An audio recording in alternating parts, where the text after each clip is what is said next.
Hey, everybody, and welcome to the NintendoFuse Podcast. This is episode 157, entitled Nindies Incoming. And this is recorded on September 10th, 2018, and I am not alone. My name is Steve, but I'm also joined by Greg. How's it going, Greg? Good. How's everyone going? Doing here? Doing good, doing good. Barry, how's it going with you? Been busy, but I'm here. Cool. So thanks for all of you guys that are joining us in the chat as well. If you're new to the NintendoFuse podcast, make sure that you do jump in the chat room and throw your comments about everything that we talk about. If you're listening to this after the fact, we do record this live, and we would love for you to join in as well. Pretty much every other Monday, we are recording live on YouTube. So make sure you find us on there and subscribe. Hit that bell to be alerted every time we go live with podcasts, with other events and videos. We got game chats. We have industry talks. We have a bunch of interviews and gameplay videos, a bunch of stuff. So make sure you do subscribe and hit that bell. And if you prefer the audio version, you can also subscribe on your favorite podcast app of choice. That'd be awesome, as well as leaving us a positive comment when you enjoy the show. That'd be great. But today's show is all about a lot of showcases that have been happening lately, especially all about the Nindies, the Nintendo independent games that they bring over. But before we jump into that, as always, we just want to talk about what we've been playing lately. So, Greg, let's go to you first. What have you been playing lately? Let's see. I've been playing Moonfall Ultimate because I got sent a review code. I also sent one over to Barry. It's a fun, kind of like a real-time action game where you just got to take down a number of enemies and solve some other objectives. You level up your skills and abilities. You can do all sorts of fun things like smash into enemies and block and defend and lots of other stuff. So that was basically the main game that I've been playing. I've been trying to squeeze in Octopath Traveler here and there, but mostly it was Moonfall Ultimate over the last few weeks. So that's what I've been playing.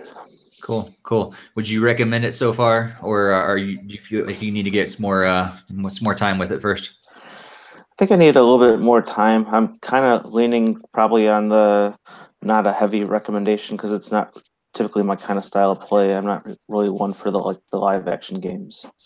Gotcha. All right. Well, Barry, what have you been playing lately? Other than, I know you've been building a lot of shelves, but anything else been occupying your time? Unlike the last few podcasts, I can say I've done more than just Octopath because I'm done with Octopath. I have been doing Moonfall Ultimate, although I've been having some problems with the game crashing on me. I've also been playing Arrow Hero, which is a 2D shooter I was sent to review. I've been doing Lifeless Planet, which is an interesting indie game that I'm doing with Mike to review. And I did the Mega Man 11 demo, which I wasn't going to do, but I decided to do it because I'm a huge Mega Man fan. And I'm like, all right, I'm going to give this a shot just because I just wanted a break. I figured it would be quick. And I liked it. You know, I'm definitely getting the real game. And then now I've been doing Victor Van, which I just got for review. And that one I really like because it's like Diablo. And I really like Diablo. So it's like, oh, this is great. But yeah, that's really what I've been playing. But it's when I've had time. Yeah. Like, I haven't played nearly what I would have liked to have played and sunk the amount of hours into them that I would have liked to have sunk just because of real life. But yeah, so it's been good to say something other than Octopath. Like, I love Octopath, but it's one of those things that after 65, 70 hours, it's kind of nice to move on to something else. Nice. So I've been playing, I did play Octopath Traveler. I played the prologue, the free prologue event and everything, and got the 3 hours, a little bit more of that. I'm still debating if I want to get the whole game. Like, I know I was like all into it and everything, and now I'm like, I don't know. Like, I'll probably eventually get it, but the cool thing is with it being, you know, a single player adventure, I can get it at any point and eventually enjoy it. So it's a cool thing, and it's also one of those games that I feel I'm pretty comfortable staying away from spoilers and things like that. So I'll eventually roll around getting it, maybe wait till it's on sale or something like that. But I feel like it was cool to have 3 hours of the prologue for free to test it out. And now I know I don't need to necessarily rush out to get it.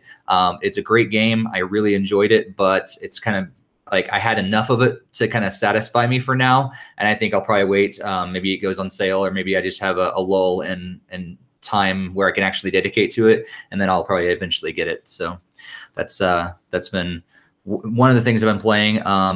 See, I also played more Rocket League, but that's always a thing for me. And then which I'm enjoying the new updates that they've added to the game. So like they kind of redid how you upgrade in your rankings and stuff now, and you're able to gain some more additional equipment and accessories and things like that as you rank up. So that's been kind of cool to play around with as well. And I also played Paladins for the first time. So Mike and I are going to be doing an eventual game chat on that. And so I've been putting it on my to-do list for a while. And so the other day I booted up and played it for a little bit. Did a lot of online streaming. So if you are on our YouTube channel, you can see my first efforts with Paladins from the other day. And it was rough starting into it, but actually it's probably one of the games that, like, I know I was probably matched up with other players that are like the equal level as I am. So I understand that. But like my first game was really, really rough. But by like the third or fourth game, I felt like I was actually doing really well and kind of getting the hang of the game and being able to hold my own against the other players. So yeah, I wasn't necessarily matched up with, level 50 or above or whatever players. People that are mostly on the same par as me, but it was pretty cool to be able to like hold my own, I guess, with players that I found on there. So that was kind of cool. So I've been thinking about picking that up because it's free, and at least trying it to join in on that game chat. But it's like, do I really want to throw that out there? Like another thing, like, will I be able to give it my attention or not? Yeah, it is kind of cool because I think for the most part, it's just an online game. It's kind of like Rocket League and these other games like Fortnite and stuff like that. So like, once you do like get into it and everything, you could easily just go and play a couple games and then, go on to whatever else you're doing. And so I think that's kind of one of the cool things that I like about games like that is because you can, hop in and hop out, and it doesn't require, thousands of hours of your time like Xenoblade or something like that. So, speaking of which, September 21st, I'm expecting you to be playing, Steve. I do have it pre-ordered. I know. So. That's why I expect you to be playing. I'm going to put Octopath Travel on hold for Xenoblade. Oh, Xenoblade. I like, no spoilers, Xenoblade's a better game. Like, I liked Octopath, and I put 70 hours into it. But I also put, like, 350 hours into Xenoblade, too. Like, there's no contest. Xenoblade 2 is just a better game. There's made a fight here. And that's why game reviews are highly subjective. So, well, you didn't even play Xenoblade 2, so you can't even put an objection there. I have played the first one. They're totally different games. All right. So what we've been playing? Anything else? Greg, anything that's kind of come out lately that you're like, man, you wish you had enough time to get to? It's a brand new release from the last couple weeks. Well, I know it actually doesn't come out until for a couple days, but I did get a code for Time Carnage. So hopefully I'll have a chance to start that soon. I haven't even touched that yet. Yeah, that one just like came in over the weekend, and I was like, I don't really have time for this right now.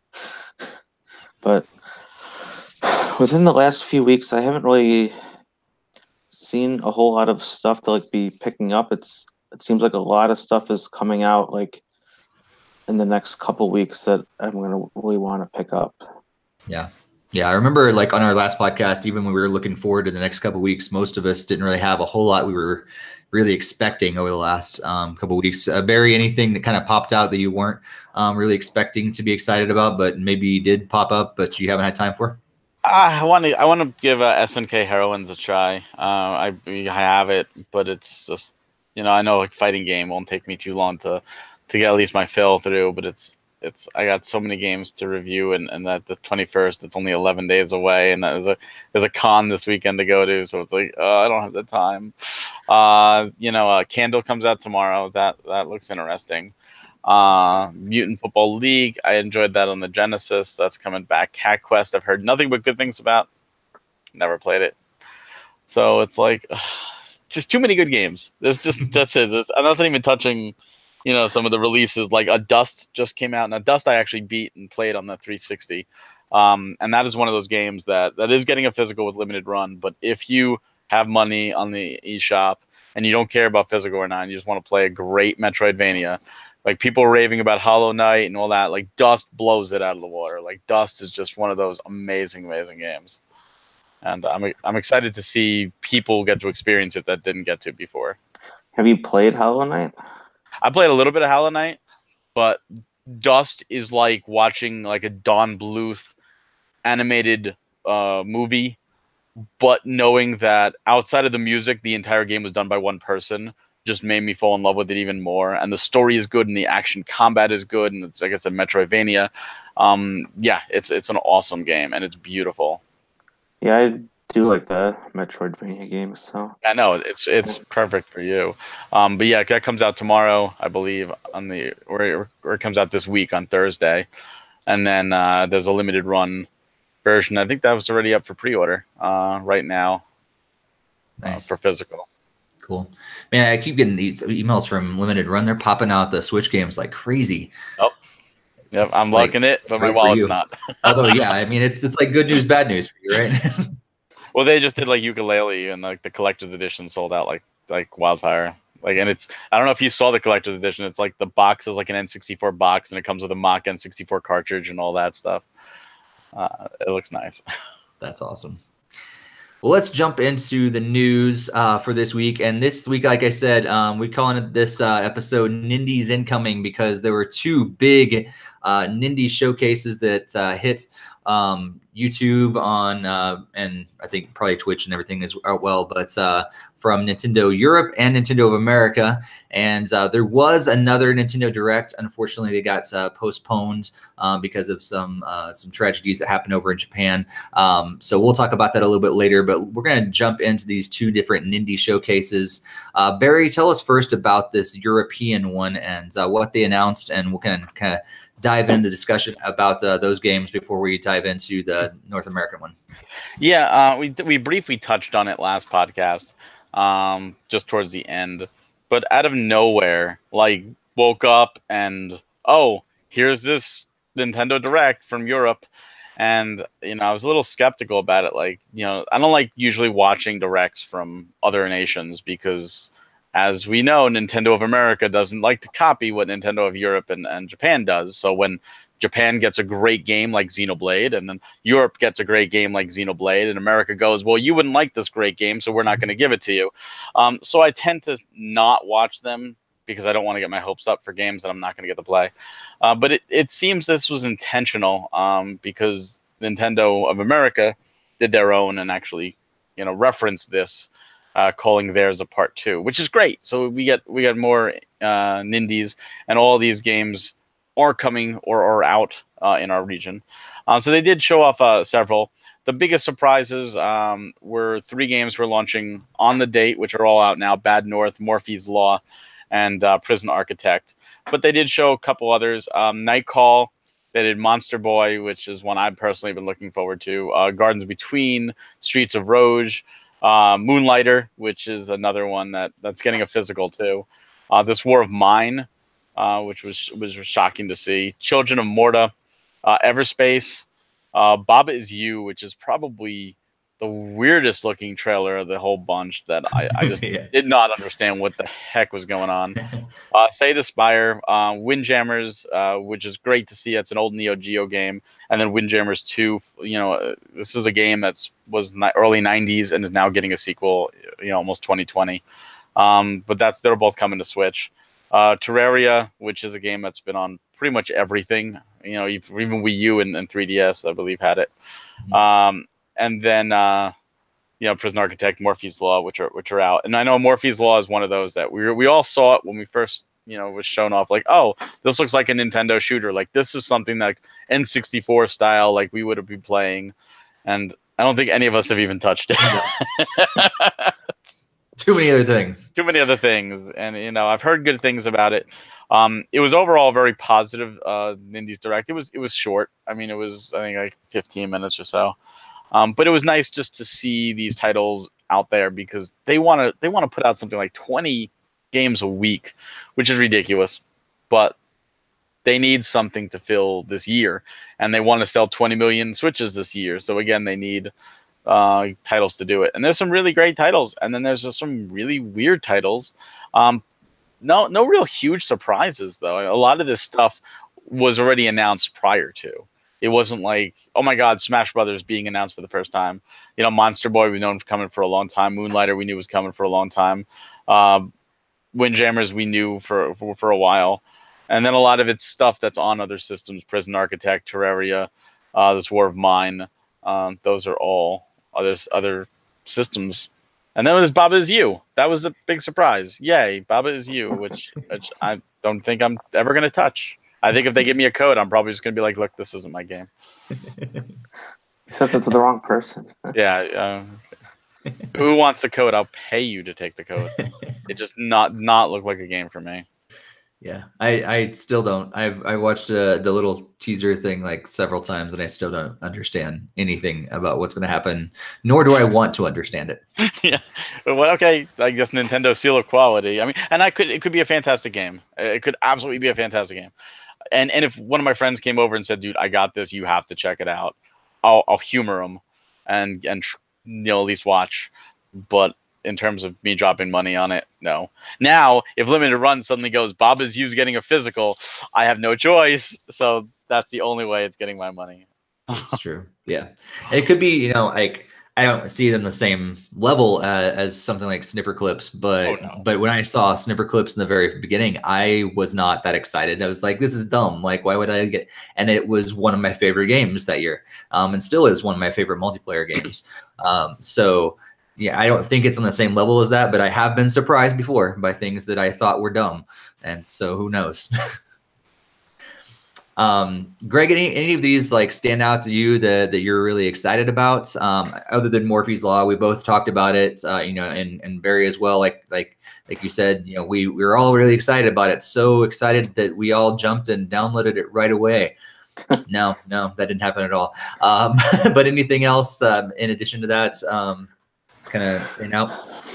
Well, the Monster Boy has kind of intrigued me. Like when I've seen some of the trailers like a while ago. I mean, I think it's had a number of delays and stuff. So it's something I've been kind of like looking forward to kind of seeing. Moonlighter looked really, really good as well. Children of Morta seemed kind of interesting. I mean, it's kind of hard from a lot of the trailers, but with like a really packed like holiday season with like Smash Brothers, a lot of these are just gonna probably wait until they get like sales like next year or something for me, I think, just to put a little ease on the wallet. So cool. Yeah, other than Morphe's Law, like the only one that really stands out to me that I'm excited to eventually try. And I know most gamers have already played This War Is Mine on another system. Like I know it was really big on Steam and everything too, but I never actually got a chance with it. And I know that it's like this great story that's like it's different than most video games, and I love the heart and the idea behind it. And so I'm probably going to end up getting that just to finally kind of catch up with all the other people that have played that before and had that experience before, just to experience something a little different from games that I'm looking forward to. And I think that's one of the cool things that I'm seeing with all this independent developer like push. Again, from Nintendo, is that we're seeing games that are like that. or like that made a big splash on Steam or other places that was very indie friendly, and now they can have another life on Nintendo Switch. And it even reached me, who doesn't really like my main computer is a Mac, and so there's not a whole lot of games that are available on Steam for Mac, and so now I can get a chance to play some of those games that other people have had, for a while, but now the second life is includes people like me. So that's been. Did you ever play Wonder Boy, Steve? I did not. No, it was never something that I picked up or anything. Yeah. I was gonna say, because Monster Boy is part of the same series, and that looks great. Yeah, it's interesting enough. Like I'll take a look at it. I'm not probably going to download it as soon as it comes out. But I'll definitely be looking into it a little more. Yeah. So, anything other than what you mentioned earlier, Barry, that you're going to be particularly excited about from this list? Monster Boy is getting a physical, and Moonlighter is getting a physical. So those two are the biggest ones. And Windjammers, I believe, both of them are getting physicals. Again, a lot of this stuff, unfortunately, has been on other platforms. So it almost feels like catching up. And it's kind of interesting because I don't know if it was exactly around this time when this came out, or it was maybe like a week or so after.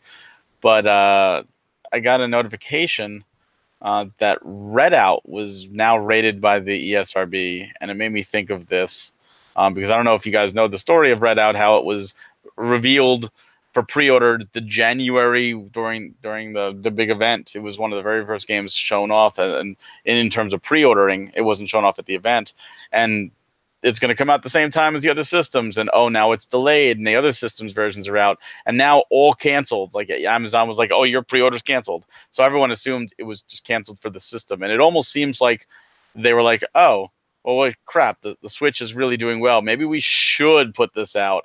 And that's what I feel like right now. The Switch is so hot that everyone's taking their games, and a lot of them are great games, and they're throwing them on the Switch for people who haven't got to play them or want to get them portable. And I think that's great. I don't think they're going to move systems, though. I think they're supplementary games, and I'm happy for this. But I was hoping for just like a really good surprise, because even like it looked like they were trying to build up like, oh, Windjammers 2, like here's our surprise, but that was already revealed beforehand. We knew it was coming. I don't know. You can't really do major surprises with like the indie games. I feel like a lot of them are like, yeah, these look really, really cool, and then it's not like, oh, I need to purchase a Switch to have it. That's usually more Nintendo's role. I feel, at least. I mean, you can, though. There are some really great indie games that do move, that absolutely do move units. Like Fortnite, for example, is one of them. Killer Queen Black. I mean, that got right in there along with Hollow Knight in the E3 presentation. And in the one we're going to talk about here shortly, they tried to do something at the end of the American one. Oh, one more thing, and that fell horribly flat. That was almost as bad as Peggle 2's announcement. If you guys remember that was pretty terrible. If you don't, just look it up on YouTube. It's fantastic. But there are some indie titles that truly do pull, and there are ones that they could get work, and there are a lot of what's the type I'm thinking of? They have a cult following, even though they may not be great. Like Slender is a terrible game, but it has a cult following. Five Nights at Freddy's is a pretty terrible game, but it has a cult following. Or they could throw out a really good cult following game like Doki Doki Literature Club, which would probably throw everybody by surprise. Do something like that. Take a game, or at least a game from another developer. Like The Messenger was shown off at the last Indies or Nindies showcase, and that's getting like rave reviews. Tons of people are talking about playing it. It's getting a lot of buzz. So they're out there. And Monster Boy is one of them. But again, that's been announced beforehand. We need new stuff announcements. Yeah. Well, with European Direct out of the way, we also, like we alluded to, there was a North American one the next week. Greg, tell us about what they announced at the North American one, and then we can jump into discussion about those games. Yeah, so there was 22 games that were shown off in the showcase, kind of similar in size and length, I believe, to the European one. The first one covered was the Hyperlight Drifter Special Edition that comes out on, well, already. Towerfall was next with it for September 27th. Treasure Stack, like a Tetris kind of like game, winter 2018. Zarvat, October 2018. Nico's Night Market, early 2019. Samurai Gun 2, early 2019. Bullet Age, November 2018. The World Next Door, early 2019. Level Head, November 2018. King of the Hat, early 2019. Untitled Goose Game, early 2019. Desert Child, December 2018. Wasteland 2, Director's Cut. They'll be out in 3 days, September 13th. Bastian, same day. The Messenger, we already kind of briefly discussed that. That's already out. Undertale, September 18th. Jackbox Party Pack 5, October 2018. Transistor, November 2018. Dragon, Marked for Death, December 13th. Light Fingers, September 20th. Super Brothers Sword and Sorcery EP, October 2018. And finally, Into the Breach was already released. It released the day of the announcement, which was on August 28th. So that was a lot of coverage there. So I think, as they even mentioned, and that Barry already said, a lot of this was a continuation, and I think a lot of the dates kind of display that. A lot of these are like winter and October, November, and early next year already. So that was the bulk of them, anyways. Cool. So yeah, it seems like, again, playing catch up a little bit. So which is great, for people that didn't get a chance to play these games before, but they already have a Switch. I'm thinking like you again, Barry. I don't know if any of these are things or games that are gonna be system sellers, but it's gonna be kind of cool to get maybe a little bit of a second life, with people that already have a Switch. Anything stand out to you, Barry, that really was really great, or anything like that? Oh, I think you're muted. Yeah, there you go. I'm going to have to slightly disagree with you on that. I think I think there was absolutely a system seller in there, but Untitled Goose Game. Yes. Like you said, and I said too, a lot of catch up. Hyperlight Drifter is a great game. Towerfall is a great game. I mean, that was Ouya's big game. That was their big exclusive. People bought Ouya's just for Towerfall, as sad as that is. I'm one of them. I bought Ouya too. But Wasteland 2, is already out on other systems. The Messenger, which just came out. Bastion, which was a phenomenal. That was an Xbox Live Arcade exclusive for a while. Transistor, same team. And some of these games are fantastic. Like, these are, honestly, I would buy a system for these games if I didn't play them already. And that's a big if. Samurai Gun 2 got me more excited than I normally would have, only because I was previously at a party, friend's house, and they had Samurai Gun downloaded. And they're like, oh, let's just play it. And it was 4 players. And we're like, all right, sure, whatever. I didn't know what it was. And I had a lot of fun. I had more fun than I thought I would. And I had no idea what it was going in. So when I saw this, I was like, all right, I'm actually excited for this one. This is great. But they ended with the Into the Breach, which looks like a cool game, but that's not a system selling game. That's a very niche game. If they ended with Untitled Goose Game, that would have been different, because it was like almost unanimous. Everyone's like, the direct was pretty good. A lot of stuff we already knew. Undertale, another great game, but it's on other platforms. But that Untitled Goose Game, we need that. Like, I never knew I needed to be a jerk goose for my life, but now I absolutely must.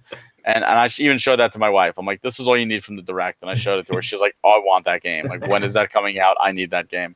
So, it got a lot of positive buzz. being a jerk on a Nintendo platform, there's just some kind of allure to it. Like, that's how I know Grand Theft Auto, like, if it ever gets on, it's going to sell like crazy, because people apparently like to be jerks on Nintendo platforms. And I'm going to be with them because the Untitled Goose Game looks amazing. And, yeah. Nice. Didn't that meme runner get taken down, though, on the Wii U? It might have, but this is going to stay for a while. This got too much positive buzz. Yeah. So, Greg, are you wanting to be a jerk goose, or does that get you excited, or anything else on there that you're excited about? Yeah, that one definitely seems pretty interesting. Might be taking a look at that closer to the release of it. Also, what Barry said, the Samurai Gun 2 and Bullet Age are both kind of similar games using guns and swords. That seemed kind of interesting. Messenger obviously is already out, but might try to see about getting into that as well. Those are some of the main ones that had stuck out, at least to me after rewatching it today. So nice. Yeah, I just echo what you guys have said. You know, some of those that stood out to me. I was actually really surprised to see games like Bastion on there. It was like, because I had kind of forgot about that game. I know it got so much praise when it first came out, and I was actually one of those people that it almost made me want to buy an Xbox at the time. Like, it was a potential system seller for me when it first came out. Like, I almost would have, because I wanted that experience. Now, several years later, I'm like, maybe I'll get it, but I still know it's a fantastic game, but now I'm like, there's so many other games now. But I was actually really surprised to see that on the list. The other one that popped out to me is they really didn't spend any time on it at all in the showcase, but was Jackbox Party Pack 5.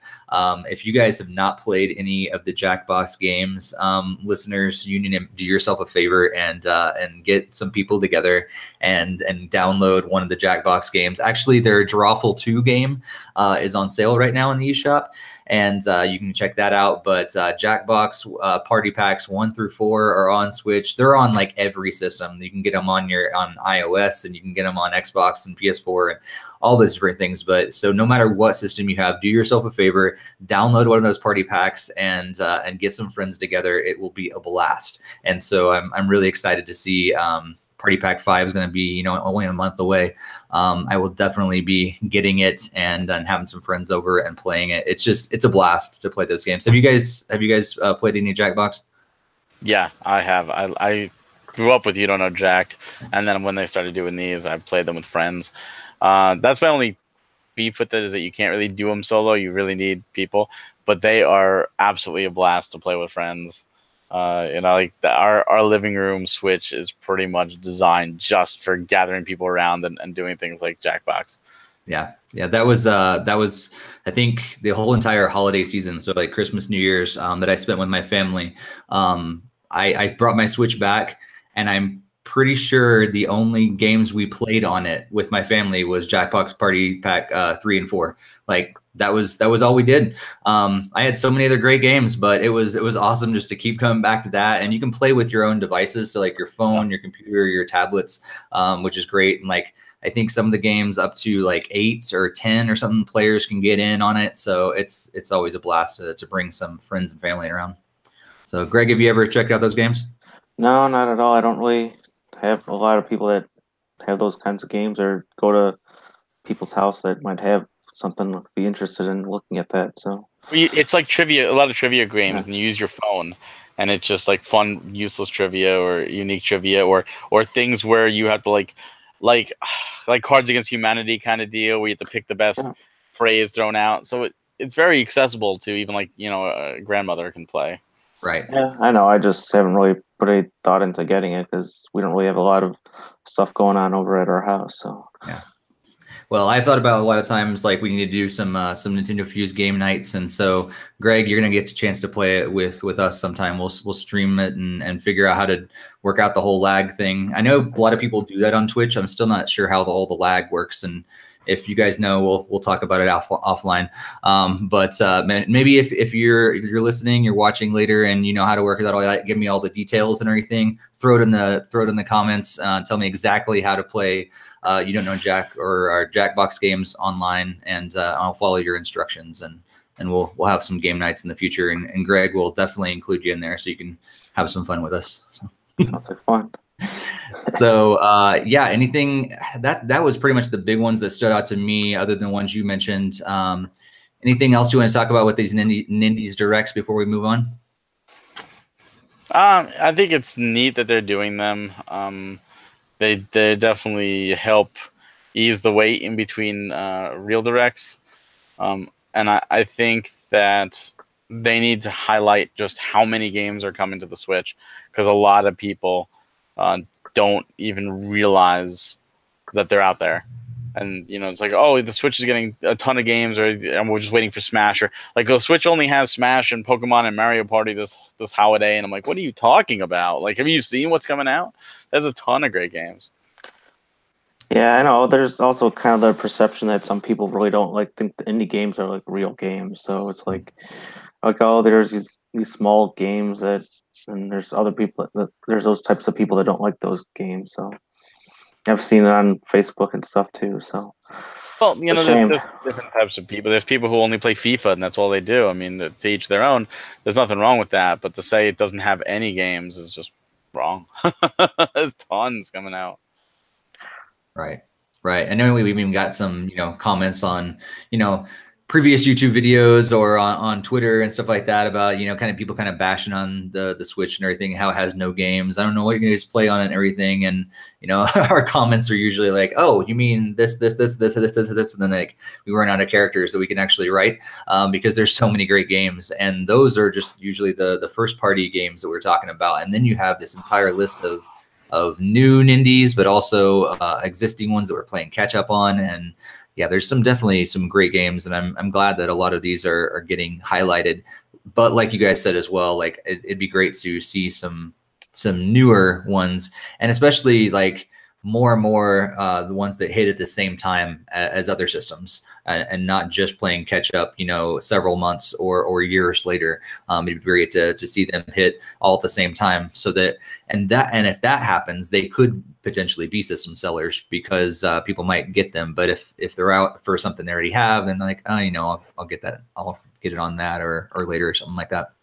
I do remember from the Nindies thing, like the announcer guy was saying a couple times, I was like, oh, it releases first on Switch, like it's a timed exclusive. So I know there's some games that are under that light, but in terms of them all releasing at the same time, I'm sure that's still another like year down the line when everything can be more aligned and everything, and people have already seen and know to develop a Switch port at this point.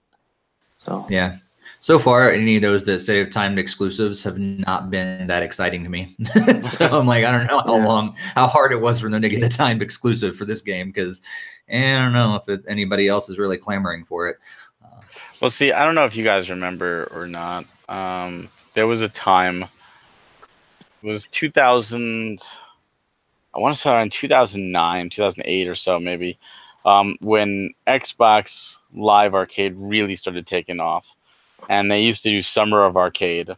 And Summer of Arcade was like 5 titles every other week.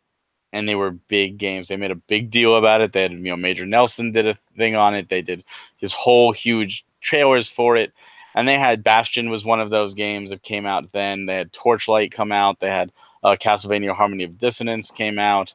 They had a bunch of great hardcore, the Contra sequel.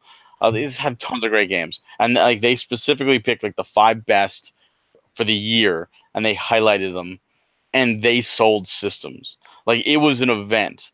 It was people were like clamoring, looking forward to what the next year's Summer of Arcade is going to be, and now it seems like the industry's kind of shifted, and there's so many now. There's so many great system sellers. And I almost feel like Nintendo could do something similar, could highlight these and do a Summer of Nindies, or even a Christmas of Nindies or whatever.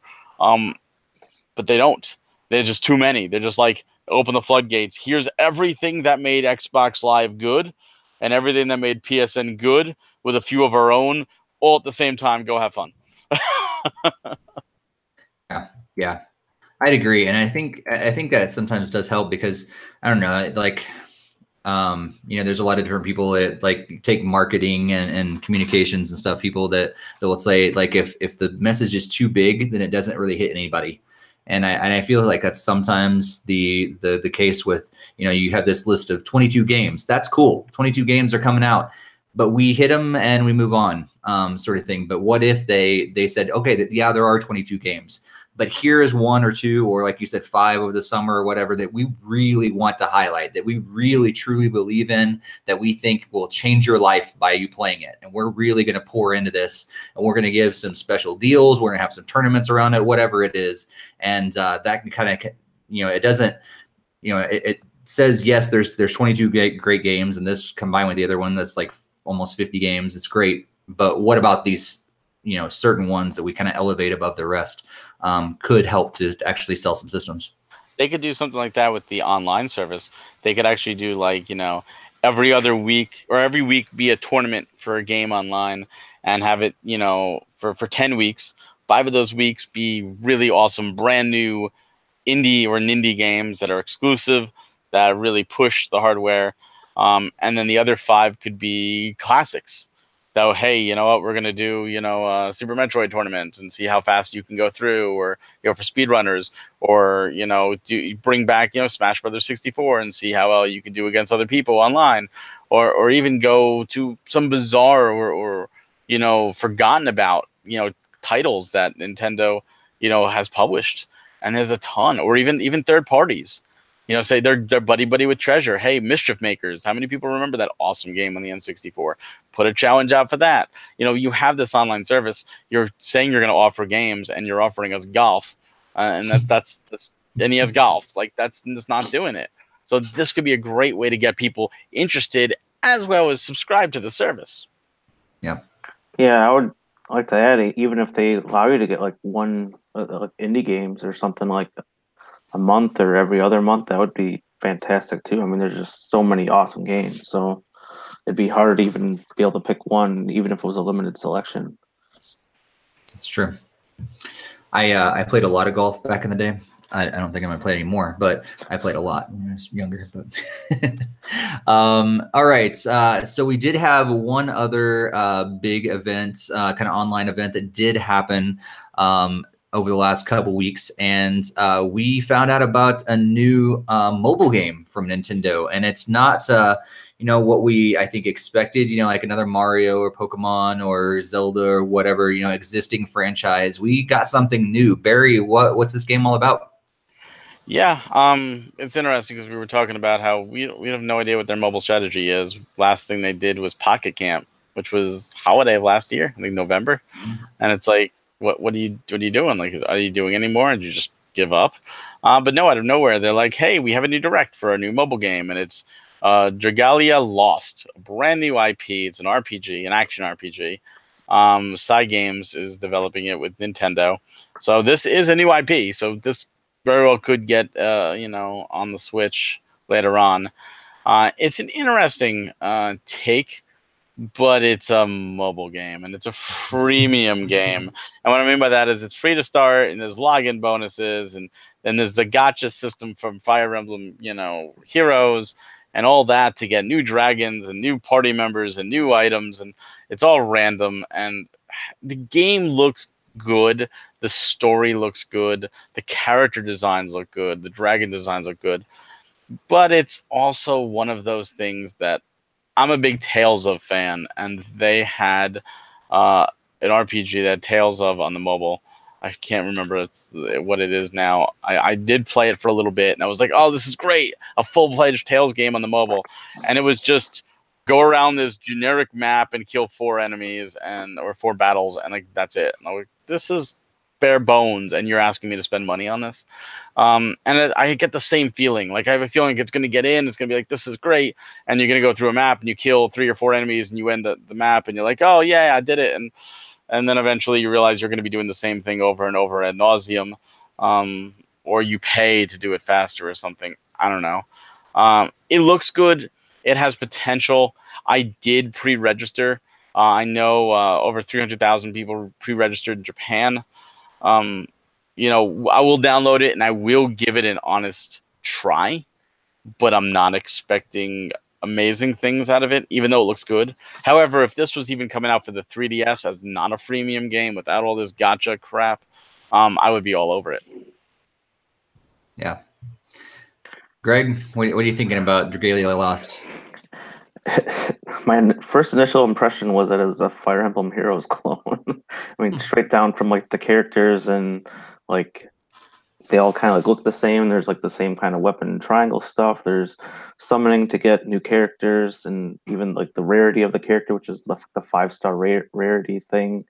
I mean, it having been playing Fire Emblem for like the last year and a half, it just basically seemed like a carbon copy clone of the game, and they, instead of the turn-based combat of Fire Emblem, it's the live action stuff. So I don't know. Like Barry was saying, it is another gacha game, and obviously you have to be very careful putting money to progress. And obviously those games aren't supposed to. You're only supposed to play in short bursts and then wait whatever a few hours to get more stamina type thing to play some more. So that's just kind of the nature of the game. And seeing that Fire Emblem Heroes, I think, is their most profitable mobile game, it makes perfect sense that they would. I think it's second capsule. I think Animal Crossing, and then Mario, and then Fire Emblem.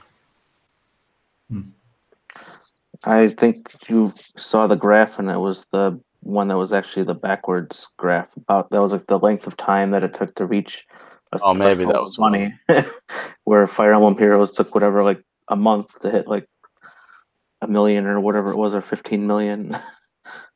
Maybe that was it. Yeah. I didn't. Yeah. I don't play them anymore.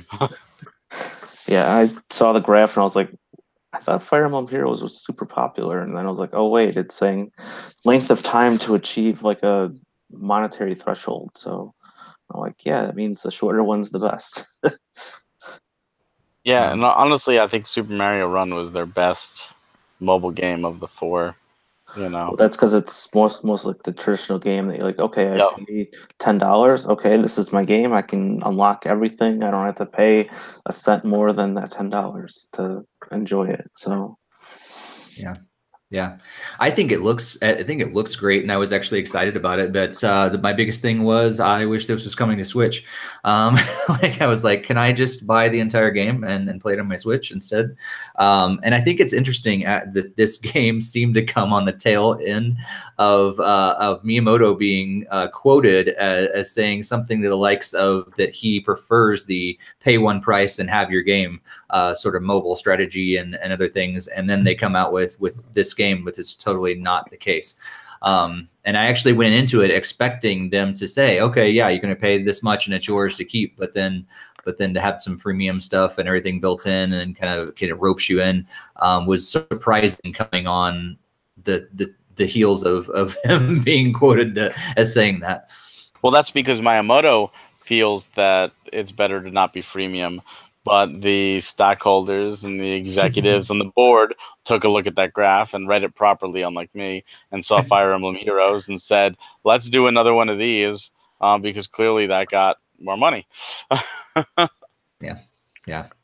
It's definitely no doubt that it makes money. I think it's unfortunate because I prefer the other, and a lot of people do, but we still spend money, and they're still making a ton of cash on stuff like that. So I don't blame them from a business standpoint for keeping to do that. But you know, our preference would be not that, I think. Yeah, lesson learned: don't give these freemium games money. If you take anything away from this podcast, that should be the main thing here. Go buy Super Mario Run again. But yeah, I think, you know, because of it being, you know, freemium and everything, we'll all get a chance to try it out. And I'm sure once it does come out, we'll give some thoughts here on the podcast and maybe do a game chat about it as well and kind of share some further thoughts about it. about any of these games, make sure you do let us know what your thoughts are in the chat if you're listening and watching live. But if not, if you're listening after the fact, make sure you let us know about any game that you're particularly excited about, from Greatly Lost to any of these Nindies. Throw them in the comments below, and we'd love to see what you guys are saying. So I think that's all the big announcements that actually did happen. There was going to be one more Nintendo Direct that was rumored, and it was going to happen on September 6th. So just a couple days ago, we were all gearing up for what the announcements were going to be. We were thinking, maybe some more Smash Brothers stuff, some additional games that could be announced, maybe some more information on Nintendo Switch Online. Who knows what they're going to announce during this stuff, and then all of a sudden, yet another horrible thing happened. I feel like the last couple podcasts we've been unfortunately sharing bad news, and a pretty bad earthquake hit Japan, and kind of out of respect, I think they decided to go ahead and postpone the Nintendo Direct. I guess we understand that and everything makes sense. But the unfortunate thing, the additional unfortunate thing on top of that is some of the games that they were supposedly going to announce during that Direct were going to come out that day, and other announcements were already kind of planned around this. And then now we're getting a bunch of leaks because of the Nintendo Direct being postponed, but the rest of the stuff that was going to be announced just keeps coming out. So I actually kind of lost track of everything that was going to be that hasn't been announced since that day. So I'm going to kind of lean upon you guys on this. Anything that really stood out that I know, Barry, we were talking in Slack a little bit about some of the ones that you were particularly upset that kind of got spoiled now because the Direct didn't happen. But either of you guys, I guess I'll go to Barry first. But anything that kind of stands out that was kind of spoiled since then that stands out to you? Well, I imagine they were going to probably show a new trailer for Mega Man 11 and announce the demo's available today, because that happened. Civilization 6 out of nowhere was announced, so I have to assume that was going to be shown off. There's just today, the Pokemon Let's Go Switch bundles were shown off. I have to figure that was probably there. There's a leaked Smash Brothers one as well. That could have been there too. For all we know, there was a new trailer also for Pokemon Let's Go, and that probably ripped right from the Direct. Probably just like, here it is. There were a couple others. A Hat in Time. I forget if that was announced before or right after. But it just seems like developers just wanted to get the information out there. They had a set time, and they didn't want to wait, or they couldn't wait, and it's unfortunate. And a lot of the stuff is recorded beforehand, so anything that was like, this is available today, can't be used anymore. So we don't know if we're going to get this Direct this week, next week, or if they're just it's canceled completely, which I think would be a travesty. Personally, I mean, I understand why they postponed it, and I think out of respect, but at the same time they have to respect their consumers too. They're a business, and it's one thing to say, we're doing this like a moment of silence kind of deal. It's another thing to say, we're just going to throw it out in the garbage out of respect for you, because that's not what people want. I can't imagine anyone in the earthquake that died or survived would be like, what I really want in life? I want Nintendo to cancel that Direct. Screw them. Like, I just can't imagine it. Like, so I don't know if we're going to get a Direct maybe this week, maybe after a podcast, which usually happens. But even if we get a Direct, let's say tomorrow, boom, Nintendo Direct. How much of that Direct is going to be what we were supposed to get last week, and how much of it is brand new? And are we going to get like, oh, this 35-minute Direct is now a 10-minute Direct because 25 minutes of it is already out there? Yeah. I imagine it's gonna all of a sudden just gonna trimmed a ton of what they're probably gonna announce. I mean, they can still announce the stuff that's gonna come out. Oh, there's the Yoshi thing too. Yeah, right. The title of Yoshi, which I won't say here in case you haven't known, supposedly was leaked, and you can imagine. Oh, there was probably a new trailer for Yoshi with the name and a date, and Yeah. Greg, any thoughts about this? Yeah, actually, the Yoshi thing was the only thing that really stuck to me, because that's something I've been following. I was really excited to see more of it at E3, but unfortunately it was not shown there. So to see that it actually possibly has an actual name, it definitely led to the belief that it was probably supposed to be revealed at the Nintendo Direct. So I guess we'll just have to wait and see whenever it goes live, I guess. I'm assuming it might be next week unless it's later this week, but obviously I think they have to do some more editing and stuff to change up some of the language and stuff available today and re-record certain parts and whatnot. So Now, the Yoshi thing went live on their website, so it's almost like they had a timer set to change their website to the name after the Direct, which is interesting. They blew their own cover. But do you think they're going to take things that weren't planned for the Direct to fill in? Like, oh, we weren't going to talk about Metroid Prime 4, but now we need stuff for the Direct. So let's show a trailer for Metroid Prime 4, something to make this Direct worthwhile. So it's not 10 minutes of a few things and say, here's just a list of all the things we were going to announce that are already out or already announced. Like, you think we're going to get something new? I mean, you can't really foresay anything. I mean, they could have had something like whatever Super Mario Maker is coming out this year. I mean, we don't have no idea. So, I mean, who's There's to that say? rumored new Super Mario Brothers. Yeah. There's Yeah, I guess that was kind of going to be my follow-up question to you guys is what do you think if this does in fact stay postponed and we do see it eventually, maybe this week or next week, what are they going to include potentially in this final one that does in fact happen because of all these reveals and stuff that did happen? Do you think they're going to trim it down and just to the stuff that wasn't announced now, or do you think they're going to tweak it, or do you think they're going to add new stuff to fill in the gap? Greg, what do you think? I think it's going to be a combination of the last two things that you were saying, just maybe add in a few new things, but then also kind of just tweak some of the stuff and just still say like, oh, and Capcom's excited about Mega Man 11. There was a demo available, whatever, last week. I mean, they've done that before with the Nintendo Directs, like, oh, Super Mario 3D World released last week, and you can still check it out. Here's a new trailer for the game. I mean, they've done that all the time where a game had just released whatever a week or two ago, and then they still show a trailer or give some sort of detail about it. So I wouldn't be surprised if it just tweaked in that nature and they leave it in there. Yeah. Yeah. I tend to think the same thing. What do you think, Barry? I think they're going to do where they do like the highlights. Some directs have the highlights, and I think what they're going to do is they're going to be like going through like really like rapid fire quick. Like Mega Man 11 is still coming out in October. Just so you're aware, you can get the demo today. It's available now on the Switch eShop. I don't know if you heard, but Civilization 6 has been announced and blah blah blah, and just kind of go through them all really quickly. Just like, here's all those things. It's going to fill time. It's going to be a shorter version. But especially when you're dealing with third party, you kind of work out an agreement to, hey, we're going to advertise for you. I don't know if it's paid or what, but those third parties are expecting the views that a Nintendo Direct brings in. So even if it was something that came out today, I don't know, like let's say Dust was supposed to be shown off, just for example. They still might be under contract to show Dust off to get that attention brought to it.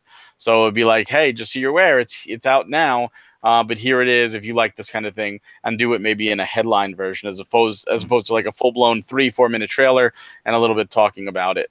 Other things are, it's September.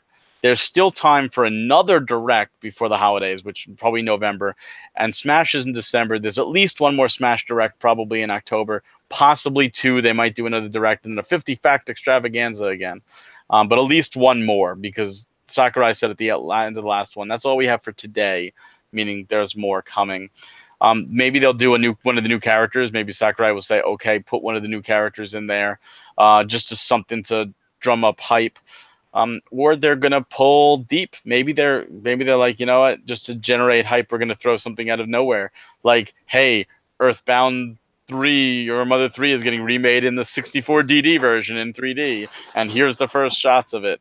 Just something out of left field, because I think they really need to do something. I think if it comes out and it's all stuff that's been leaked or stuff we assumed or that has already been announced, people are going to be annoyed just because they wasted their time at this point. People set aside time to watch these things. 35 minutes. That's 35 minutes of their life. They'll be like, I already saw these trailers last week. You know, they got to be something. Yeah. How crazy would it be if they just released the same thing?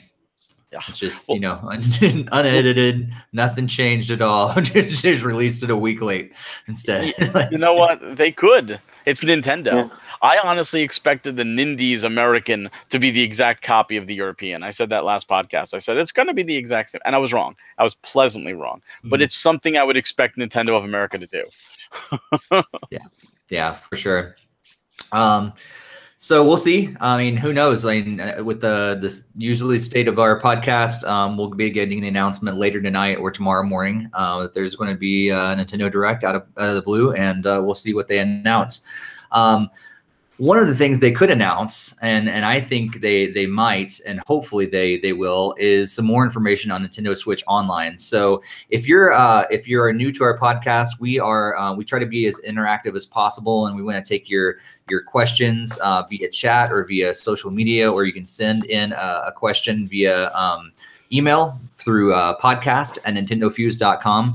And one of the questions that we actually got last episode that we just kind of run out of time, we weren't able to address, was on the topic of Nintendo Switch Online. And so I wanted to bring it into this week's discussion instead, as we just didn't get to it last week. But I brought it up a little earlier in our rundown than we normally address user questions, because I think it kind of could tie in with this Nintendo Direct discussion here. And the big question was, we think that the online multiplayer and what we know about Nintendo Switch Online is good enough to subscribe to it. And I think we've all went around and saying, you know, we're all going to give it a shot, because we kind of partially want to try it out, but partially we feel like it's our obligation to you guys to kind of try these things out and give it a shot to see. But do you think what is announced so far is good enough for a subscription? And then we'll kind of get into this discussion about the recent news and some other things like that. So based on what they've told us so far, Greg, do you think it's a wise idea for the average Nintendo Switch owner to subscribe to Nintendo Switch Online? I think it's a good idea if you enjoy playing the games like Splatoon 2 and Mario Kart and Smash Brothers, the eventual port or whatever new game for Super Mario Maker. I mean, if you enjoy all these online features, then it's without a doubt, it's definitely good enough to subscribe even without the rest of the information. If you don't really play a lot of those, like any of the games online or even on previous consoles, then it's obviously, unless it's more questionable if it's worth it. So if you like the other features, then yes, definitely worth it. If that's not enough for you, then obviously then wouldn't be worth it. Yeah. But for me, I'm definitely going to get it. I love the virtual console games, and I would love to be streaming all the classic games and have online functionality built in. So that's good enough for me. Cool. Barry, what do you think? Based on what we know right now, is it good enough? I'm going to say no.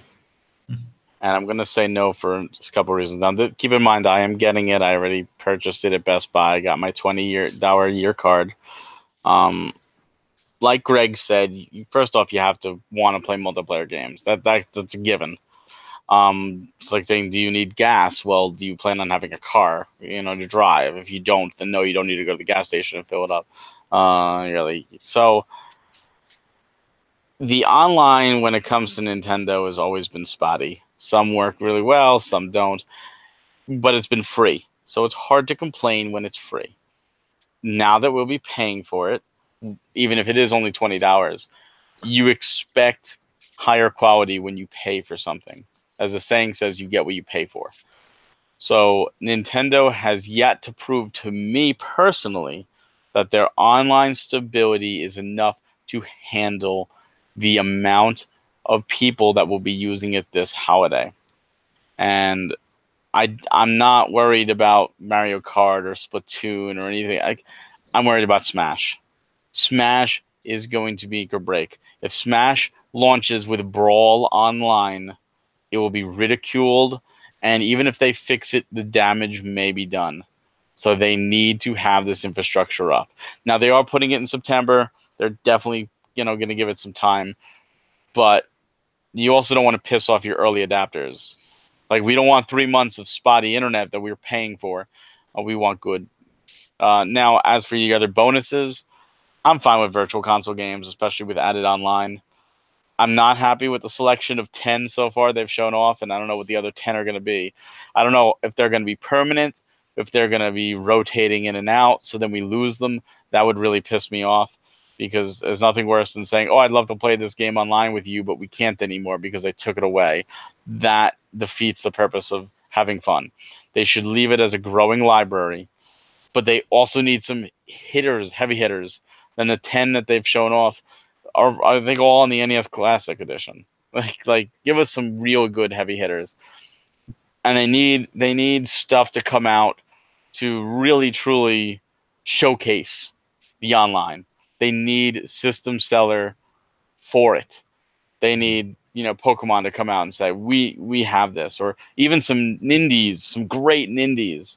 Look, if you're online, you can do all this other stuff. And then, of course, there's the cloud save, which is almost held hostage to begin with. It's bad enough that our saves are locked onto our systems and they can't be transferred. So if your system breaks and you have to send it for repair, you may lose your save. 300 hours gone. All your Zelda progress gone. The fact that they're put cloud save there is great, but they're holding it hostage. You have to pay for it. Mm-hmm. And then not every game is going to work with it. Splatoon 2 being one of them, which then defeats the whole purpose of having the cloud saves.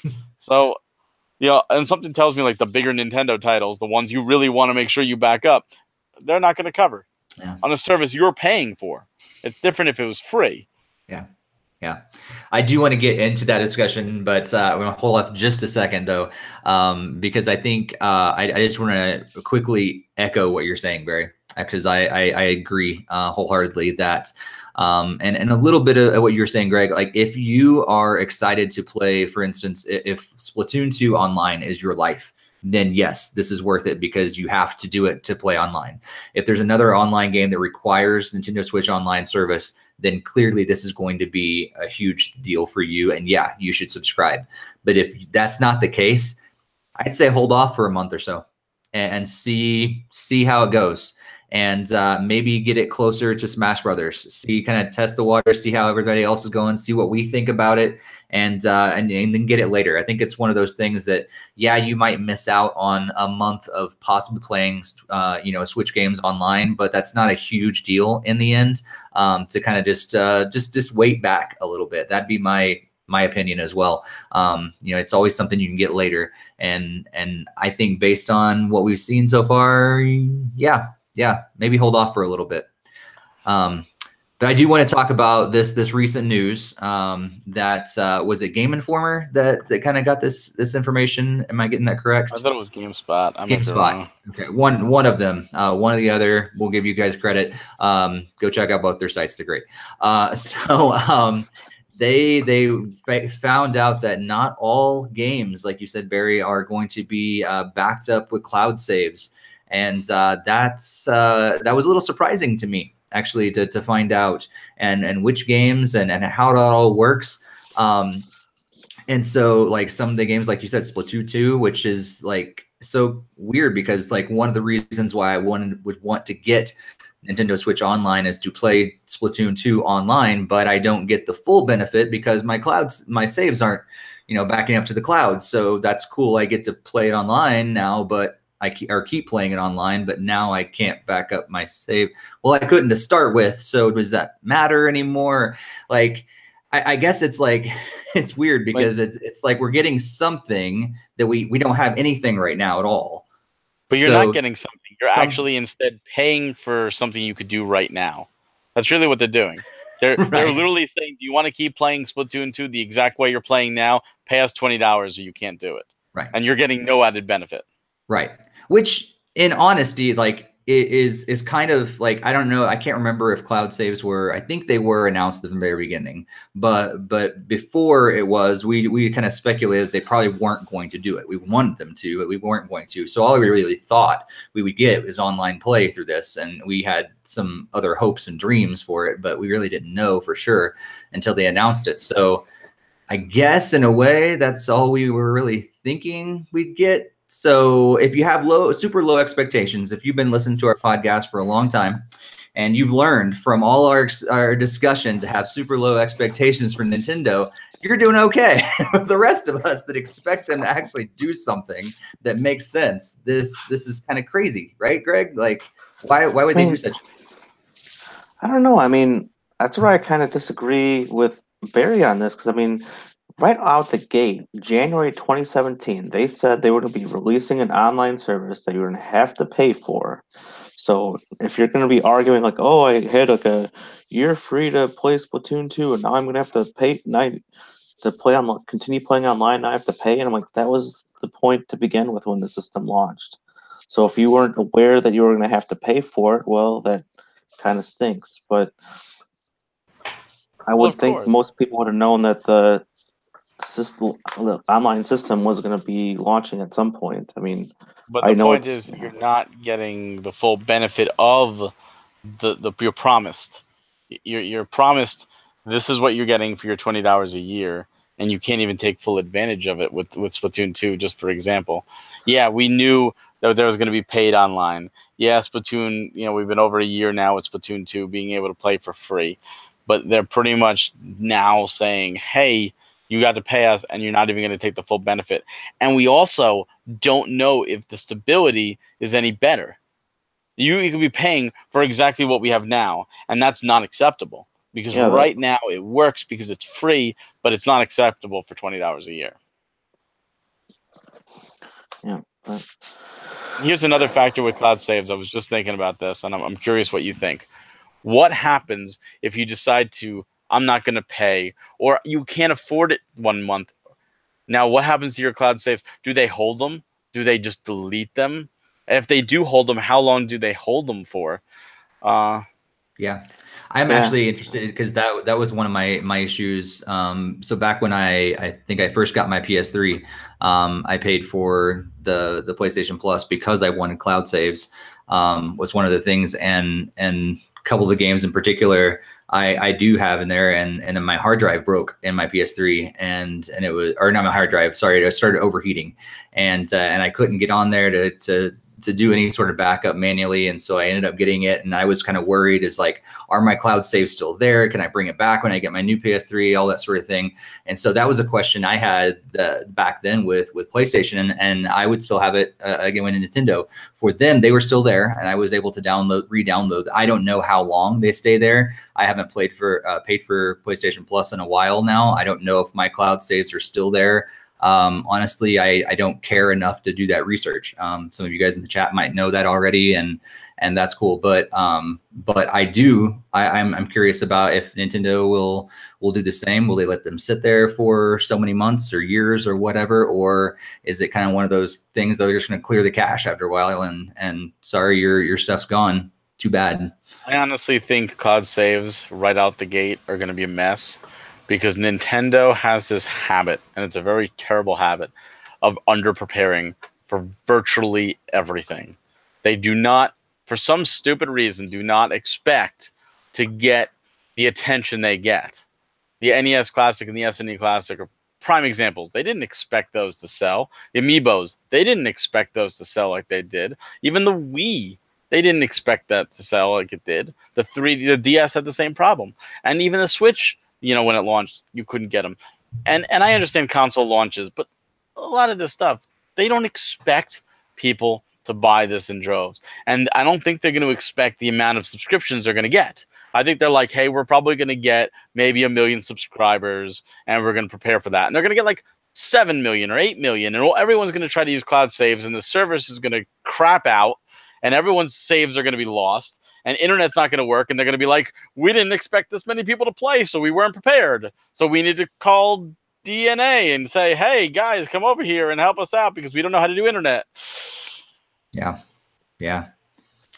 I think one of the big things that, so you guys know, we talked about a couple podcasts ago that I have experienced, unfortunately, the cracks in my Nintendo Switch, and so I've been holding off on contacting Nintendo to get them to repair it or replace it or whatever they're going to do until Nintendo Switch Online came out, so that I could at least get some cloud saves for my games. And at the time, I thought I'd be able to back them all up to the cloud, and no matter what they have to do, if they have to, ship me a new Switch, that's fine. I can just download them back, and I'll be ready to go, and like nothing ever happened.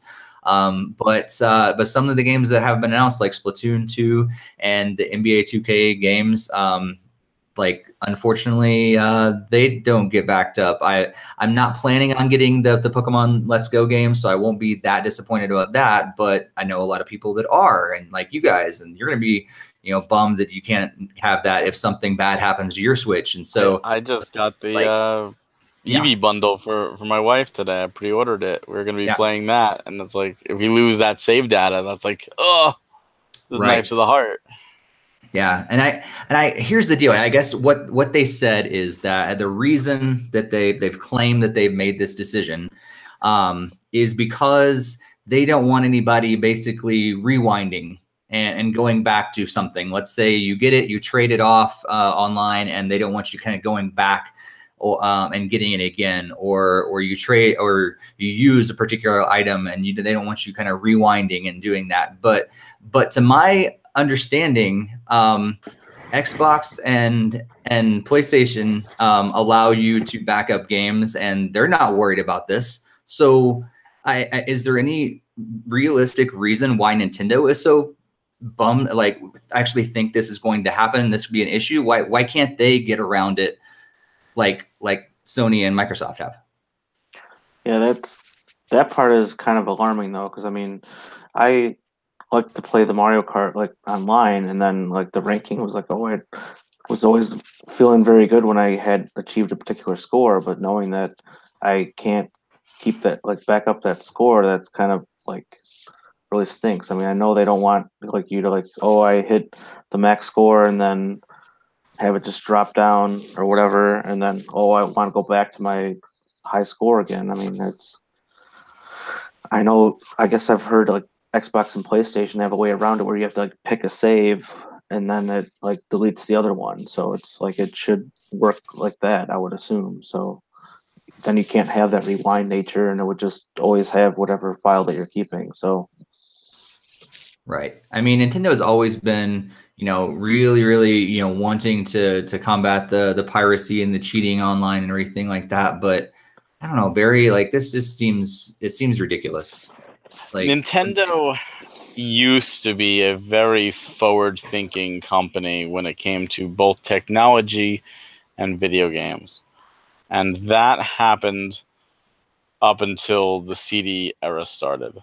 And when they noticed the piracy that was available on the CD-based systems, that's what made them choose the cartridges for the N64.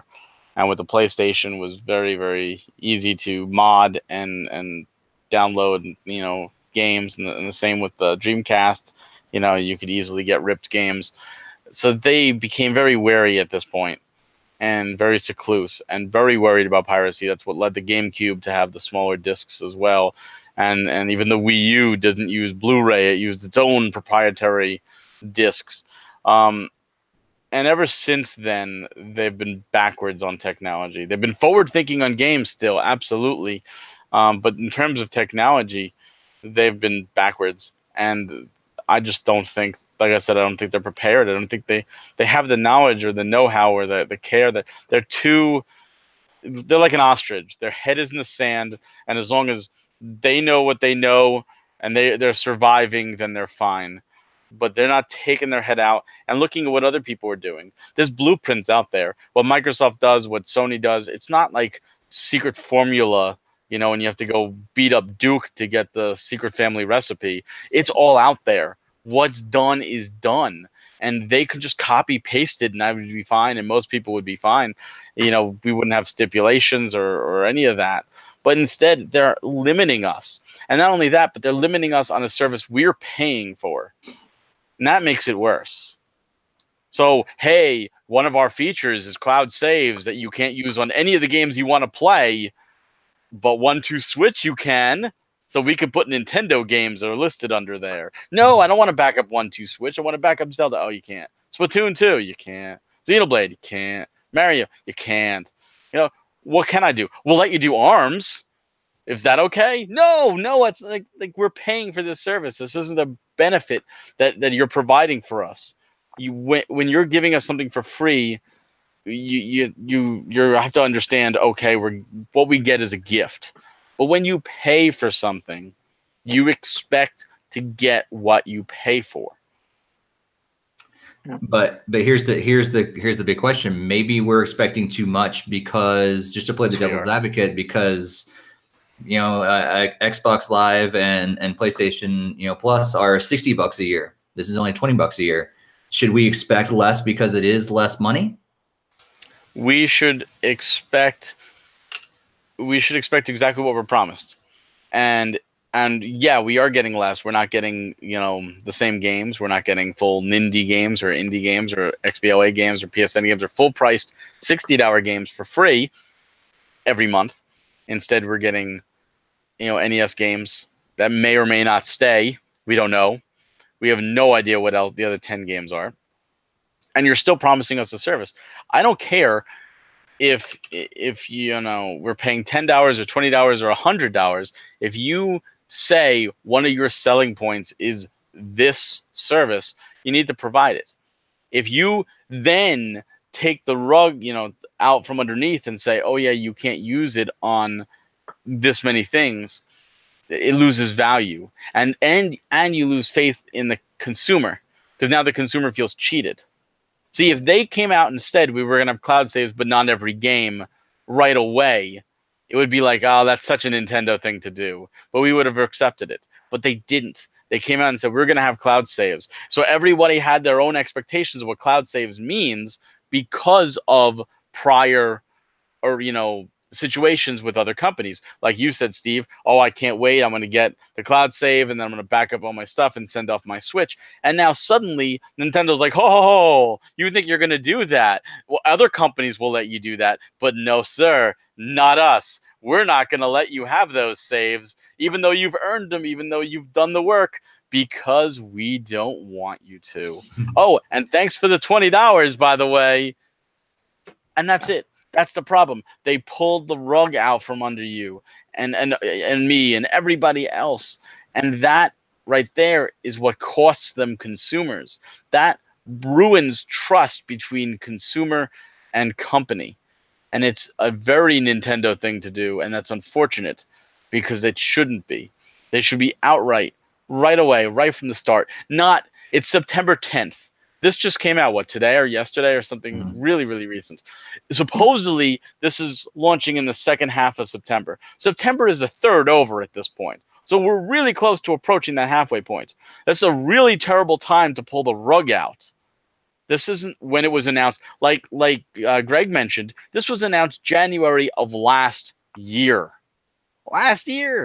So in a year and a half, you couldn't tell us, oh, by the way, this one feature that you're looking forward to, you're only going to be able to use it for only a few games and not every game until a week or two before it launches? Yeah. That's wrong. And I think kind of answer to my own question, if they would have come out and said, you know what, it just costs too much money. These games like NBA 2K, which have like 5 GB save data, we just can't back those up on our servers as we're limited. We're only charging $20 a month. Okay, that kind of makes sense. I can believe that a little more. And maybe down the line, after a lot more people, customers, and say, hey, you know what, we'd be willing to pay $40 a month to kind of help you beef up your servers. A year. Let's not do a month. Yeah, sorry. We'd be willing for $40 a month. No, $40 a year, like to help, get extra, better servers to be able to do that extra stuff. That makes sense. But what they came out and said that they don't want people to exploit it and to rewind and do things like that. That doesn't make sense. Greg, can you shed any light on, I know you work in the software field a little more, is there anything that we're overlooking that makes like Nintendo not be able to do this thing that Microsoft and Sony have been able to accomplish? I really can't really think of a reason why they couldn't do it. I mean, as I even pointed out, like the solutions there with Sony and Microsoft, they can certainly implement a solution. It certainly seems like a little lazy on their point if they can't figure that out to get that done. And what really stinks is it's like the data that most people want to preserve is like the online nature component. I mean, would it suck to lose Zelda? Yes, but that's probably gonna be covered because it doesn't have an online component. So, I mean, obviously people want to maintain the rank and Mario Kart or Splatoon, whatever, or maybe they want to keep certain Pokemon from the various Pokemon games that will be coming out. You probably want to keep like win-loss records from like Pokemon tournaments and stuff like that. So I would think that kind of data you definitely would want to have backed up is just like that insurance thing is like as soon as your system either whatever breaks on no fault of your own, maybe it's stolen, then it's like boom, no more online ranking and you have to start over again, and that's really, and people are not going to even want to rebuy that game if they had it digitally or whatever. So that's really bad for the customer overall. So And I think Nintendo's overlooking something really big. Their online service is $20 a year, as opposed to the others charging $60 a year. There's wiggle room.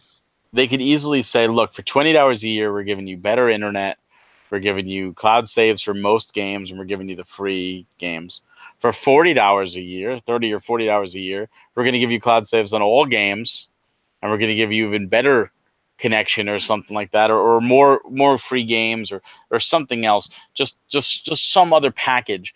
They're not opposed to doing packages. They did it when the Wii U launched, for example. So why not do something like that, where, hey, you know what, if those cloud saves are really important enough to you, you'll pay a little more, and those extra little money will help for the servers to keep them running. Even at $40 a year, that's still $20 less. They can still be competitive and give. And yeah, some people will say, well, it sucks, I want to pay 20 and I want to get all the benefit of 40. Tough shit. But what they did is they announced, here's everything you're going to get for $20. And we all expected that. We all had our own image of, oh man, Nintendo's going to do this and this and this and this. And we were all suckered in. We were all suckered in. In a very Nintendo move, they said, no, you're not getting everything. And yeah, the people who cheat, there's a solution for that. If Splatoon 2 is getting ruined by cheaters, instead of punishing everybody else, ban the cheaters. There you Done. go. Yeah. Because the amount of people that are actually going to pull this off are so limited, right? So limited. I mean, like the vast majority of us just want a safety net for our game saves. Like that's awesome just to have a safety net just in case my system craps out because we don't have another way of backing up our game saves. This is an excellent deal, and that's the way the vast majority of us would be using it. Like if there's really just a handful of people who are going to exploit this, like you said, just kick them off, ban them, and just make it not possible for them to access it anymore, to play anymore, or whatever. Like, yeah, why punish the rest of us for the sins of just a few? Or do even some coding in the game. There are some games out there that if you look up, like cracked versions, like you have to get into an elevator in the first level, and the elevator just never ends if they're playing a cracked version of the game, and they can never continue and stuff like that. There are safeguards in games to prevent cracked versions. Do something like that. If you're detected as cheating, make it so you can't leave in conflicts or whatever. Like, or you get in there and you can't move, and you're just a sitting duck, and people could just destroy you, or make you spawn in the middle with a flag that says I'm a cheater or something, like humiliate you and then ban the account. Like there's so many things you can do, and that people have done, and Nintendo's very creative ways of publicly showing why you shouldn't cheat, because when someone gets punished for something, it makes others think twice about doing it themselves. If someone who is big in Splatoon 2, for example, and top rank, and they're cheating and they get permanently banned, well, maybe I shouldn't cheat because now I could get caught. And if more people get banned, the less people will start, will be cheating at that point. well, yeah, Smash for Wii U had that kind of system, right? Didn't they, like the Wii, like if you were caught cheating, they gave you like the ban, like the first ban was like whatever, like a couple hours, and then it like was like a week, and then it was like forever, I guess, or something like that, wasn't it? Yeah, it's definitely not unheard of for sure. It's something that Nintendo has used before, and other companies use all the time. You know, anti-cheat sort of stuff. And so, yeah, I agree with you guys. This is kind of ridiculous, and I wish they came out and said, you know what, we can't afford those servers prices. That would make more sense, but this does not make sense. There was an instance in I used to play Final Fantasy 11, a phenomenal game, and there was an exploit that was discovered that allowed people to duplicate items, including rare drops. So the best groups on all servers were duplicating the best, rarest drops when they got it, outfitting all their people in the best gear. Like, it was, obvious. And people thought Square Enix wasn't going to do anything. And out of nowhere overnight, Square Enix banned, it was something like, I don't know, 500,000 accounts permanently. And these were not only gamers, but these were people active in the forums, figuring out strategies, and really, the economies tanked on all servers because they were holding millions upon millions of gil, and all that gil is now immediately gone from the economy. And they obviously weren't killing the NMs and the monsters to get the drops to sell. And the whole economy took months to recover from this, but we called it the banning. And you know what? People didn't use that exploit. That exploit they took advantage of it. And people said, "Oh, I'm not going to cheat anymore because Square Enix means business. They're going to really come down on me. And is it worth me losing a character I put hundreds upon hundreds of hours?" This isn't Splatoon 2 where you put like maybe 200 hours and you feel good. We're talking 700, 800, 900 days here of gameplay. Because it's an MMO. Is it worth losing it, for this one quick thing? No, it's not. And that's it. You can't be afraid to break a few eggs to make an omelet. And we all want that omelet, so break a few eggs. Why should we lose out on cloud saves because of a few bad apples that want to cheat the system? If we didn't already have a show title, that would be it. Don't be afraid to break a few eggs to make an omelet. Well, I feel like Nintendo's always taken this approach. I mean, that's kind of how Swapnote just kind of like ended on the 3DS, because it was just because of those bad apples exchanging inappropriate messages. It was exactly. It was oh, people did this. Okay, now it's gone for everybody. So, and it's terrible. That even eliminated a Smash Brothers stage. Yeah. It is really interesting. It's almost like just Nintendo doesn't, like you said, I think, Barry, they just don't know how to handle their own success. Yeah, and it's bit them in the butt several times. And we still keep sticking around because we're suckers for a good Smash Brothers and a Mario and a Zelda game and all those other stuff that we get, all the benefits that we get. But man, it stinks that it comes along with some of these just pitiful decisions on their behalf as well. And you know what, the thing that bothers me is the NES Classic was, what, 3 years ago now? 2 years ago, and SNES Classic was last year. Amiibos were 2014. Just recent examples of their own success biting them in the ass. You would think they would have learned by now. You would think they would have said, you know what, let's hire a few people to make sure this doesn't happen again. Why don't you go out there, feel what people are interested in, see what people are going to be like, how many people are going to be,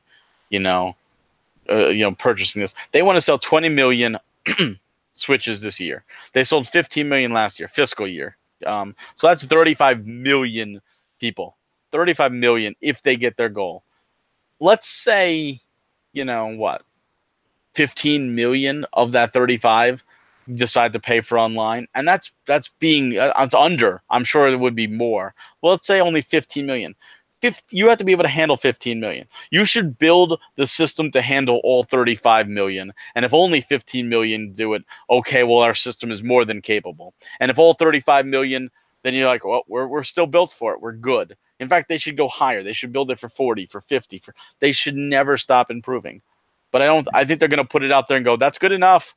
So like right away, it's going to be like, hey, wow, Nintendo did something right. We're able to play. And 3 years down the road, when there's 60 million Switches out there and 50 million people are trying to play, and it's like, going like 2 frames a second, we're going to be like, what's going on, Nintendo? I'll be like, I don't know. Yeah. It worked fine 2 years ago. Yeah. Well, we'll see. We'll see you really soon. Hopefully, we'll get a little more information. Maybe in this this postponed direct that eventually does hit, or maybe we'll just have to wait because they've been so horrible at telling us information about this so far. So it's probably just going to launch one day, and then we're just going to have to find out for ourselves what the rest of those 10 games are and everything. You're going to log into Splatoon like, hey, I want to, or Mario Kart. It's going to be, I'm sorry, you now need to pay. But I didn't. What now? Right. Shadow.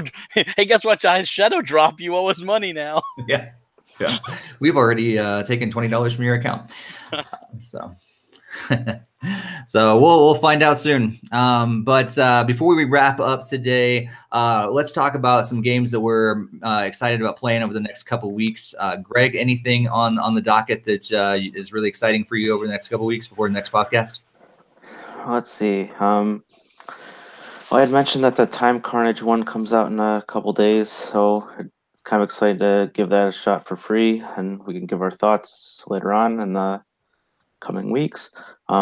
I know I was pretty excited for Undertale, so I might be checking that one out. And let's see if there's anything else. I don't think that was the main ones before the next podcast that I was looking forward to. So, yeah. Cool. Barry, I know one that's on your list. Anything else? Torna. Yeah, I'm just trying not to take on anymore. I got Time Carnage. I need to download and give that a try. My goal is just to between now and the next podcast to finish all these games, which I've finished quite a bit of them, but Victor Van is really hooked me right now. But to finish as many as I can, so we can get some game chats recorded for you guys, so that come the 21st, I'm going to say nothing else is going in the Switch for a while. I'm doing Torna, and then I'm going to go back to Xenoblade Chronicles 2 because there's a ton of stuff that I haven't done because they've added stuff with the season pass, and I haven't played it. So I'm gonna be so much to do.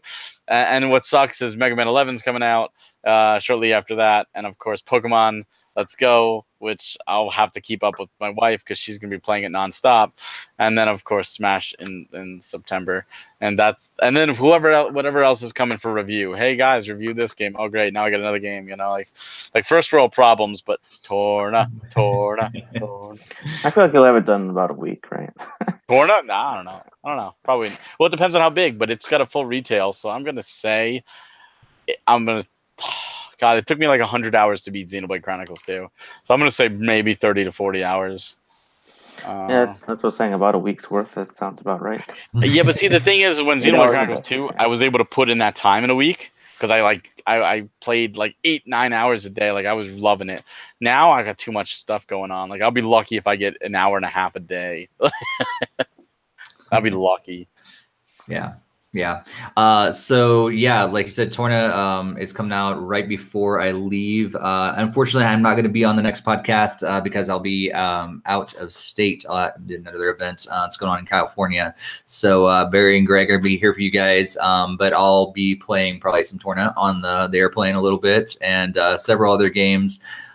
Like you guys have said, I got several in my backlog that I need to catch up on. So the good thing is there's not beyond Torna, there's nothing else that I'm really excited about. There are some indie games that I've gotten recently that we planning through to get some reviews and everything. But honestly, they're more on the work side of things. They're not games that I'm like overly excited to play. It's cool that I got review codes and we'll be playing them for you guys, but none of them like really stand out that I'm like overly excited about.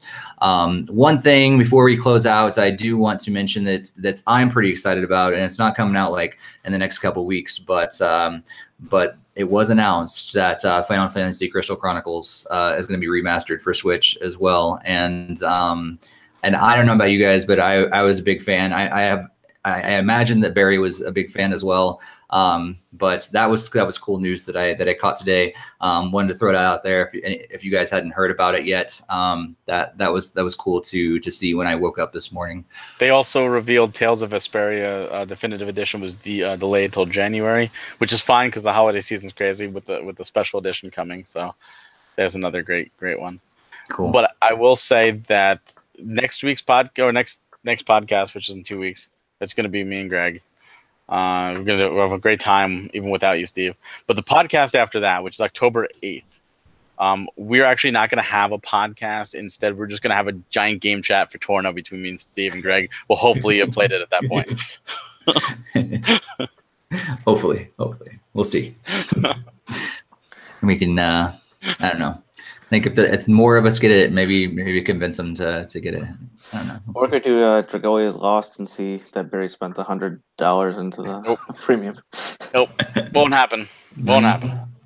Wait, when does that even come out again? That's I think it's like September 27th. Oh yeah, I'm not even gonna touch it, Torna. Why would I be playing on this when I've got Torna? You gotta do something when your Switch battery runs out. No, that's why I have plugs all over. I've got 3 docks and I've got plugs all. I'm good. I won't die. Yeah. Oh yeah. Mike said in the chat, Final Fantasy 15 Pocket Edition is coming too. Yes, that's 2. Yep. So, which would have been in the direct, I'm sure. Probably. Yep. So lots of great stuff coming up. And like we said, we'll be back. Well, these two guys will be back in 2 weeks for our next podcast. I'll be back in a couple weeks after that for the one following.